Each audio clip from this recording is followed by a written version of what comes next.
BJP में रार, क्या एक बार फिर से होगा गांधी परिवार? ये सवाल लाजमी है क्योंकि बीजेपी सांसद वरुण गांधी लगातार अपनी ही सरकार पर हमला बोल रहे हैं। वरुण गांधी ने पूछा है कि क्या लोग किसानों को 1920 की स्थिति में देखना चाहते हैं। दरअसल किसानों के मुद्दे पर उत्तर प्रदेश सरकार पर निशाना साधते हुए भारतीय जनता पार्टी के सांसद वरुण गांधी ने शुक्रवार को आरोप लगाया कि खरीद केंद्रों में खुलेआम भ्रष्टाचार हो रहा है और किसान अपना अनाज बिचौलियों को बेचने के लिए मजबूर हैं। ये कोई पहला मौका नहीं है जब वरुण गांधी अपनी ही सरकार को कटघरे में खड़ा किए हो।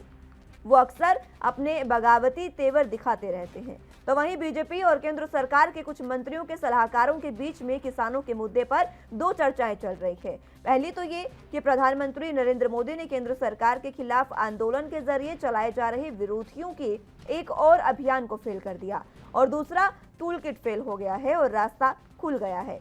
मोदी सरकार जीत गई है। दूसरी चर्चा वरुण गांधी को लेकर है। कईयों का मानना है कि मेनका गांधी और वरुण गांधी के बीजेपी में दिन लग गए हैं। कोई तंज भरे लहजे में कहता है कि बीजेपी भला गांधियों को क्यों उठोए, और उत्तर प्रदेश के नेता ने तो सवाल उठाते हुए ये तक कह दिया कि उत्तर प्रदेश विधानसभा चुनाव से पहले हमेशा वरुण गांधी आक्रामक हो जाते हैं। 2017 में भी हुए थे। ऐसे में बड़ा सवाल उठता है कि क्या वरुण गांधी इस बार कोई बड़ा फैसला लेने वाले हैं।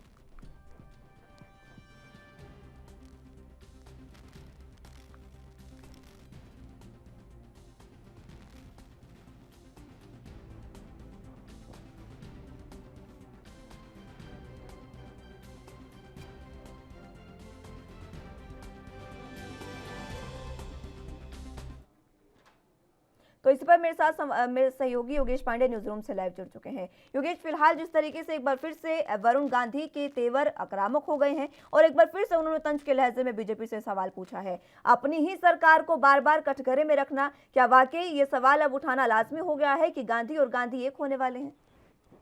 मुस्कान, बिल्कुल देखिए, जिस तरीके से वरुण गांधी के अगर तेवर का जिक्र करें तो लगातार वरुण गांधी के तेवर जो है वो बढ़ते नजर आ रहे हैं। लगातार किसानों के मुद्दों की बात करते नजर आ रहे हैं, अपनी ही सरकार को कटघरे में खड़ा करते हुए नजर आ रहे हैं। दरअसल जिस तरीके से सबसे पहला उनका जो ट्वीटास्त्र के जरिए जो ट्वीट उन्होंने किया था, उन्होंने कहा था कि गन्ना किसानों का गन्ना समर्थन मूल्य बढ़ाने की मांग की थी, 400 रुपए की मांग की थी। और उसके बाद कुछ ही दिन बाद जिस तरीके से उत्तर प्रदेश की योगी सरकार ने 25 रुपए बढ़ा दिया था और उसके बाद फिर एक पत्र मुख्यमंत्री योगी आदित्यनाथ को वरुण गांधी लिखते हैं और उसमें वो कहते हैं कि 50 रुपए का धन्यवाद भी दिया था और उसके साथ कहा था कम से कम 50 रुपए बढ़ाया जाए।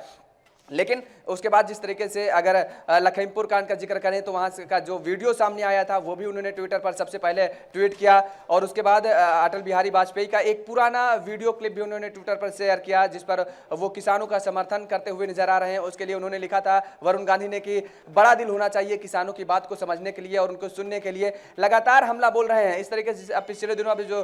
मंडी पर जिस तरीके से धान को आग लगाता हुआ किसान नजर आया और उसका ट्विटर उन्होंने शेयर किया। मंडी पर खुद वो पहुंचते हैं और ये कहते हैं कि अगर कोई भी अधिकारी संलिप्तता होता है,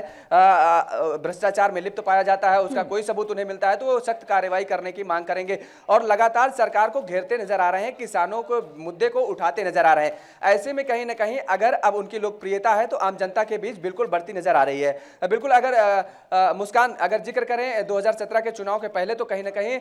अगर जो चेहरा था वरुण गांधी का वो एक बड़ा चेहरे के तौर पर कहीं कुछ राजनीतिक हलकों में तो ये भी चर्चा थी कि मुख्यमंत्री का चेहरा भी उनको मानने लगे थे कि आने वाले समय में मुख्यमंत्री होंगे उत्तर प्रदेश के। ऐसे में अब जिस तरीके से वरुण गांधी की लोकप्रियता एक बार फिर से बढ़ने लगी है और वरुण गांधी की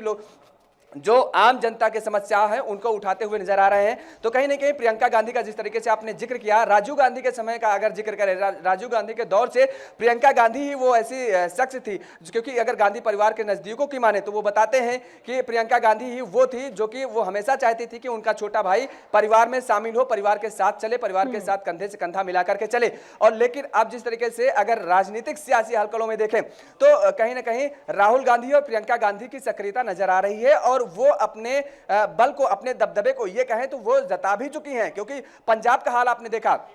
पंजाब में जिस तरीके से कैप्टन अमरिंदर सिंह को उन्होंने गद्दी से हटा करके, मुख्यमंत्री की गद्दी से हटा करके उसके बाद वहां पर चरणजीत सिंह चन्नी को बैठा देते हैं और उसके बाद सिद्धू खुद इस्तीफा दे देते हैं, लेकिन चारों तरफ मना लेती है। देखिए सिद्धू का भी इस्तीफा वो वापस करा देती है, चरणजीत सिंह चन्नी को बैठा भी देती है। और उसके बाद राजस्थान का जिक्र करें, सचिन पायलट लगातार बगावती तेवर वो नजर आ रहे थे उनके, वहां पर भी वो सचिन पायलट को मना लेती हैं। छत्तीसगढ़ का जिक्र करें, छत्तीसगढ़ में जिस तरीके से भूपेश बघेल और टीएस सिंहदेव दो गुट थे, जिसमें से 2.5 साल का जिस तरीके से मुख्यमंत्री पद का जिक्र किया जा रहा था, उसमें भी उन्होंने टीएस सिंहदेव ग्रुप को मना लिया और उसके बाद छत्तीसगढ़ के जो मुख्यमंत्री हैं भूपेश बघेल, उनको यहां तक कि उत्तर प्रदेश प्रभारी भी नियुक्त कर दिया गया, उत्तर प्रदेश की कमान भी सौंप दी गई है उनको चुनाव में जिस तरीके से। और उसके बाद तमाम सारी जिस तरीके से अभी G23 बैठक हुई, उसमें भी प्रियंका गांधी ने साफ कर दिया, जो G23 के ग्रुप के जो नेता थे उन्होंने बगावती तेवर जो अपनाए हुए थे उनको कड़े चेतावनी दी कि आप किसी भी तरीके की मीडिया में कोई भी बयानबाजी अंदरूनी नहीं देगा। और राहुल गांधी को जिस तरीके से कहा गया, भूपेश बघेल की तरफ से ये कहा गया कि अध्यक्ष के पद के लिए, तो उस पर भी कहीं ना कहीं जो कि G23 के नेता जो कि लीड कर रहे थे, गुलाम नबी आजाद का जिक्र करें, उन लोगों ने भी कहीं ना कहीं, चाहे दबे मन बोले मुस्कान, उन लोगों ने भी उसका समर्थन किया है। तो ऐसे में अब ये लगता है जाहिर तौर पर है कि अगर भारतीय जनता पार्टी से वरुण गांधी बगावत करते नजर आ रहे हैं तो प्रियंका गांधी ये चाह रही हैं कि उनका भी परिवार जिस तरीके से उनका छोटा भाई है वो साथ में आए। अभी दो गांधी, राहुल गांधी और प्रियंका गांधी जो हैं ये लड़ रहे हैं, भाजपा से कहें या अमित शाह से कहें। और लेकिन अगर वरुण गांधी आते हैं तो नरेंद्र मोदी और उसके साथ ही साथ अगर अमित शाह के जो समायोजन से जो संपन्न हुए हैं, अगर जेपी नड्डा जो कि अभी राष्ट्रीय अध्यक्ष हैं भारतीय जनता पार्टी, उनके लिए बड़ी चुनौती बनना तय है निश्चित तौर पर। क्योंकि अगर अभी प्रियंका गांधी और वरुण गांधी हैं, उसके बाद प्रियंका गांधी और राहुल गांधी हैं, उसके बाद अगर वरुण गांधी साथ में आते हैं, क्योंकि अगर जिक्र करें राजनीति के जो बड़े दिग्गज हैं वो पुरोधा हैं, कहीं ना कहीं सियासी हलकों में ये भी चर्चा है कि वो परिवार में लाने की जुगत में लगातार लगे हुए हैं। वो ऐसी कोशिशें भी राहुल गांधी की तरफ से या प्रियंका गांधी की तरफ से कहा जाए, वो इस कोशिश को करने में कामयाब हो जाते हैं कि नहीं, ये कहना अभी जल्दबाजी होगा। लेकिन आने वाले समय में अगर ऐसा देखने को मिलता है, चर्चाएं तो बहुत सारी चल रही हैं, लेकिन अगर ऐसा होता है तो वास्तव में भारतीय जनता पार्टी के लिए एक बड़ी चुनौती होगी और कहीं ना कहीं कांग्रेस के लिए एक बड़ा लाभ साबित होगा अगर वरुण गांधी कांग्रेस में आते हैं तो। लेकिन अभी ऐसा कुछ कहना जल्दबाजी होगा। मुस्कान, ठीक है योगेश, बहुत बहुत शुक्रिया हमारे साथ जुड़ने के लिए और तमाम जानकारी के लिए और चर्चा हमारे साथ करने के लिए।